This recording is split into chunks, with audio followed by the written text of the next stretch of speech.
আৰু এই মেচিন ল'ব তেখেতে। দাদা আপোনাৰ ভাল নামটো? আপোনাৰ ঘৰ?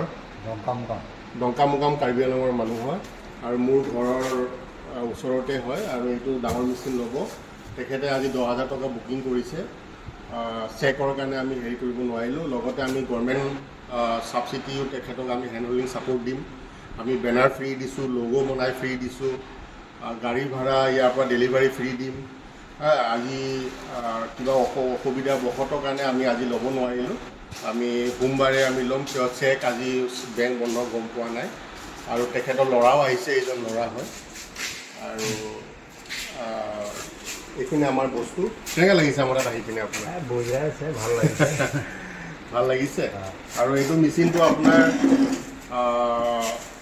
অসমৰ ভিতৰত 2 নম্বৰী 1 নম্বৰী চব আছে, কিন্তু আমি ভালটো দিছোঁ কিয় আমাৰ মাৰ্কেটটো যাতে ভাল হয়।